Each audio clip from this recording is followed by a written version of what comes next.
www.hazratfirozmemon.org بسم اللہ الرحمن الرحیم نحمده ونصلی علی رسوله الکریم اعوذ باللہ من الشیطان الرجیم بسم اللہ الرحمن الرحیم الم تر کیف فعل ربک باصحاب الفیل الم یجعل کیدہم فی تضلیل وارسل علیہم طیرا ابابیل ترمیہم بحجارۃ من سجیل فجعلہم کعصف مأکول۔ یہ معرفی قرآن جدید جلد نمبر 8 صفحہ 188 پارہ نمبر 30 سورہ فیل آیت نمبر 1۔ جناب، کیا تم نے نہیں دیکھا کہ تمہارے پروردگار نے ہاتھی والوں کے ساتھ کیسا معاملہ کیا؟ کیا اس نے ان لوگوں کی ساری چالیں بیکار نہیں کر دی تھیں اور ان پر غول کے غول پرندوں کے چھوڑ دیے تھے جو ان پر پکی مٹی کی طرح پتھر پھینک رہے تھے، چنانچہ انہیں ایسا کر ڈالا جیسے کھایا ہوا بھوسا۔ کون سے نمبر پہ؟ 22 پہ۔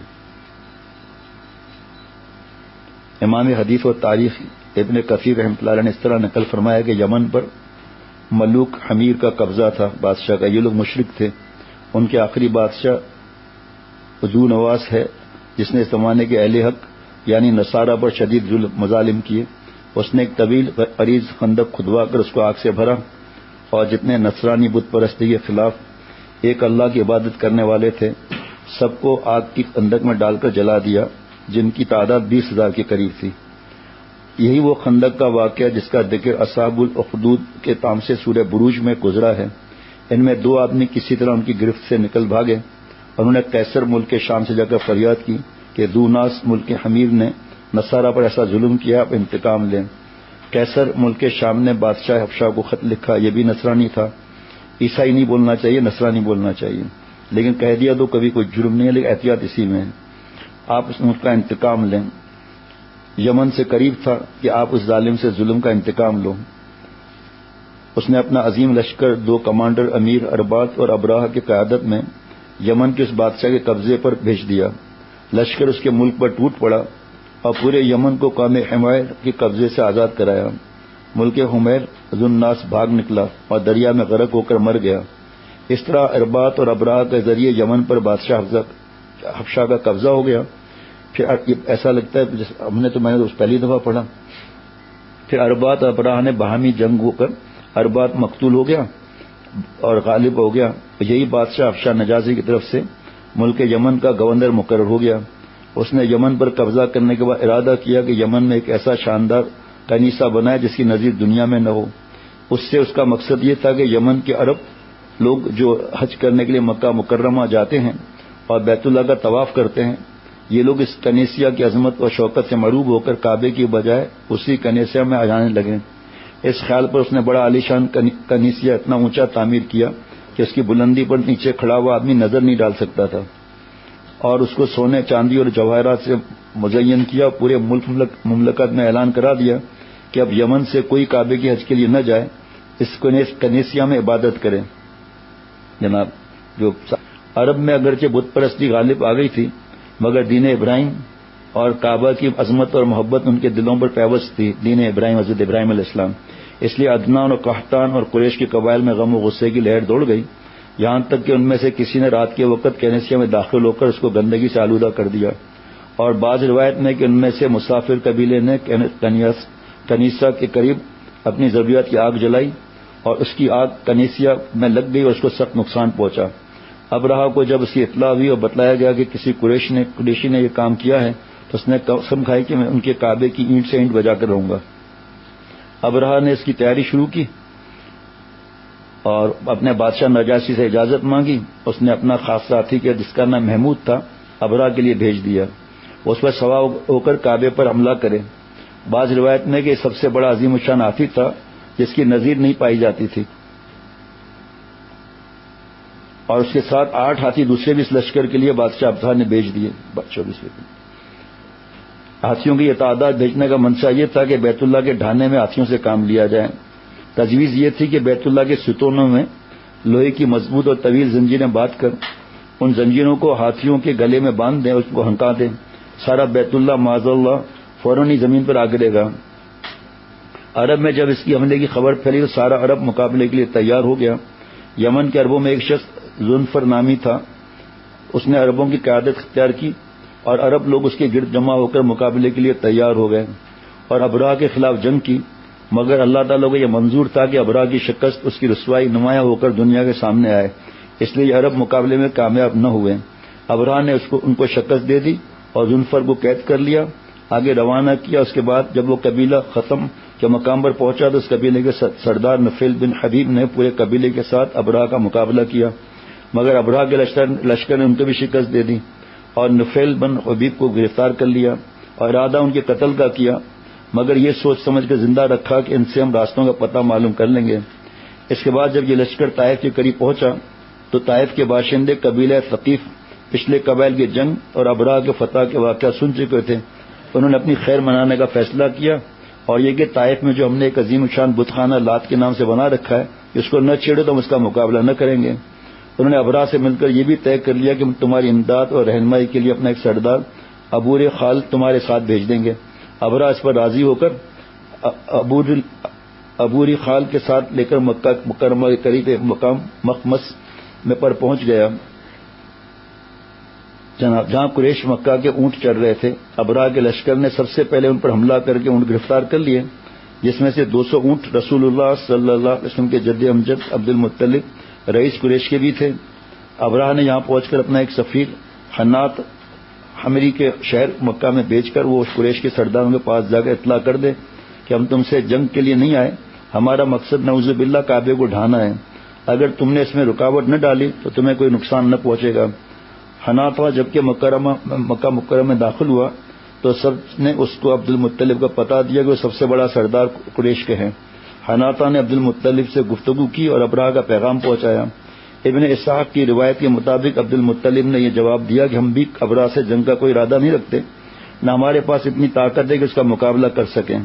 البتہ میں یہ بتائے دیتا ہوں کہ اللہ کا گھر اور اس کے خلیل ابراہیم علیہ السلام کا بنایا ہوا ہے، وہ خود اس کی حفاظت کا ذمہ دار ہے. اللہ سے جنگ کا ارادہ ہے تو جو چاہے کرے. سنا تھا یہ چیز کرنی. پھر دیکھیے کہ اللہ تعالیٰ کا کیا مقابلہ کرتے ہیں. حنات نے عبد المطلب سے کہا تو پھر آپ میرے ساتھ چلیں، میں آپ کو ابراہ سے ملاتا ہوں. ابراہ نے جب عبد المطلب کو دیکھا بڑے وجیح آدمی ہیں تو ان کو دیکھ کر اپنے تخت سے نیچے اتر کر بیٹھ گیا اور عبد المطلب کو اپنے برابر بٹھایا اور اپنے ترجمان سے کہا عبد المطلب سے پوچھے وہ کس غرض سے آئے ہیں. عبد المطلب نے کہا میری ضرورت تو اتنی ہے کہ میرے اونٹ جو آپ کے لشکر نے گرفتار کر لیے ہیں ان کو چھوڑ دیں. یہ حضرت سے ہم نے سنا تھا مختصر. ابراہ نے ترجمان کے ذریعے عبد المطلب سے کہا کہ جب میں نے آپ کو اول دیکھا تو میرے دل میں آپ کی بڑی وقت اور عزت ہوئی، مگر آپ کی گفتگو نے اس کو بالکل ختم کر دیا کہ آپ مجھ سے صرف اپنے 200 اونٹوں کی بات کر رہے ہیں اور یہ معلوم ہے کہ میں آپ کا کعبہ جو آپ کا دین ہے اس کو ڈھانے کے لیے آیا ہوں. اس کے متعلق آپ نے کوئی گفتگو نہیں کی. عبد المطلب نے جواب دیا کہ اونٹوں کا مالک تو میں ہوں، مجھے ان کی فکر ہوئی اور بیت اللہ کا مالک نہیں بلکہ اس کا مالک ایک عظیم ہستی ہے، وہ اپنے گھر کی حفاظت کرنا جانتا ہے. ابراہ نے کہا تمہارا خدا اس کو میرے ہاتھ سے نہ بچا سکے گا. یہ تکبر ہے نا. عبد المطلب کے ساتھ اور بھی قریش کے چند سردار گئے تھے. انہوں نے ابراہ کے سامنے پیشکش کی اگر آپ بیت اللہ پر دست اندازی نہ کریں اور لوٹ جائیں تو ہم پورے تہامہ کے ابتدائی پیداوار آپ کو بطور اخراج ادا کرتے رہیں گے، مگر ابراہ نے اس کی ماننے سے انکار کر دیا. عبد المطلب کے اونٹ ابراہ نے واپس کر دیے اور اپنے اونٹ لے کر واپس آ گئے تو بیت اللہ کے دروازے کا حلقہ پکڑ کر دعا میں مشغول ہوئے اور قریش کی ایک بڑی جماعت ساتھ تھی. سب نے اللہ تعالیٰ سے دعائیں کی کہ ابراہ کے عظیم لشکر کا مقابلہ ہمارے تو بس میں نہیں، آپ ہی اپنے بیت یعنی گھر کی حفاظت کا انتظام فرما دیں.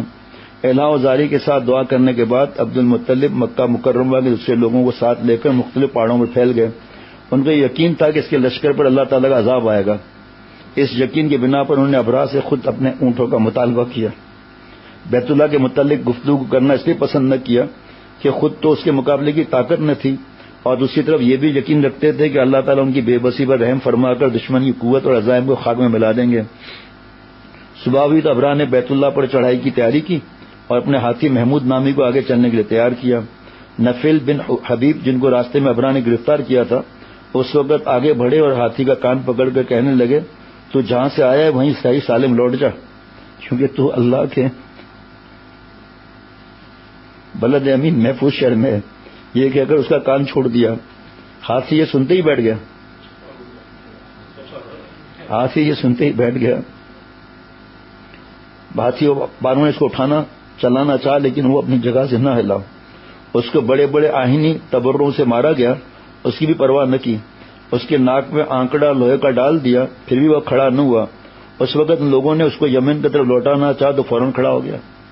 پھر شام کی طرف لوٹانا چاہا تو چلنے لگا. پھر مشرق کی طرف چلایا تو چلنے لگا. ان سب اطراف میں چلانے کے بعد پھر اس کو مکہ مکرمہ کی طرف چلانے لگے, وہ پھر بیٹھ گیا.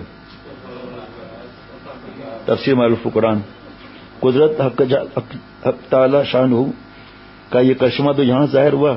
دوسری طرف دریا کی طرف سے کچھ پرندوں کی قطاریں آتی دکھائیں دی, جن میں ہر ایک کے ساتھ 3 کنکریاں, یہ بھی پہلی دفعہ سنا, 3 کنکریاں چنے یا مسور کے برابر تھی, ایک چونچ میں 2 پنجوں میں. 2 پنجوں میں. واقعی کی روایت میں ہے کہ پرندے عجیب طرح کے تھے جو اس سے پہلے نہیں دیکھے گئے. حبشے میں کبوتر سے چھوٹے تھے, جسے میں کبوتر سے چھوٹے تھے. ان کے نیچے سوراخ سرخ تھے, ان کے پنجے سرخ تھے. ہر پنجے میں ایک کنکر اور ایک چونچ میں لیے آتے ہوئے دکھائی دیے اور فوراً ہی ابراہ کے لشکر کے اوپر چھا گئے. یہ کنکریاں جو ہر ایک کے ساتھ تھیں ان کو ابراہ کے لشکر گرایا. ایک ایک کنکری نے وہ کام کیا جو ریوالور کی گولی بھی نہیں کر سکتی تھی. جس پر پڑتی تھی اس کے بدن کو چھینتے ہوئے زمین میں گھس جاتی تھی, چھیدتی ہوئی. یہ عذاب دیکھ کر ہاتھی سب بھاگ کھڑے ہوئے. صرف ایک ہاتھی رہ گیا تھا جو اس کنکری سے ہلاک ہوا, اور لشکر کے سبب آدمی اس موقع پر ہلاک نہیں ہوئے بلکہ مختلف اطراف میں بھاگے. ان سب کا یہ حال ہوا کہ راستے میں مر مر کر گرتے گئے. ابراہ کو چونکہ سخت سزا دینی تھی, یہ فوراً ہلاک نہیں ہوا, مگر اس کے جسم میں ایسا زہر سرایت کر گیا کہ اس کا ایک ایک جوڑ گل سڑ کر گرنے لگا. اس حال میں اس کو واپس یمن لایا گیا. دارالحکومت صنعاء پہنچ کر اس کا سارا بدن ٹکڑے ٹکڑے ہو کر بہہ گیا اور مر گیا. ابراہ کے ہاتھی محمود کے ساتھ وہ ہاتھی بان یہیں بلکہ مکہ مکرمہ میں رہ گئے. ابراہ کے ہاتھی محمود کے ساتھ, محمود ہاتھی کا نام تھا, وہیں رہ گئے. مگر اس طرح کے دونوں اندھے اور اپاہج ہو گئے. آگے سننا غور سے. محمد بن اسحاق نے حضرت عائشہ رضی اللہ عنہ سے روایت کیا ہے, انہوں نے فرمایا میں نے ان دونوں کو اس حالت میں دیکھا ہے کہ وہ اندھے اور اپاہج ہیں. اور ہماری ماں عائشہ صدیقہ رضی اللہ عنہ کی بہن اسما رضی اللہ عنہ نے فرمایا میں نے دونوں اپاہج اندھوں کو بھیک مانگتے ہوئے دیکھا ہے. سبحان اللہ. اب یہ اتنا طویل واقعے کیسے بیان ہوں گے بھائی؟ اب جو اللہ تعالیٰ جہاں تک پہنچائے دوسرے پھر آگے پہنچائیں انشاءاللہ تعالیٰ. www.hazratfirozmemon.org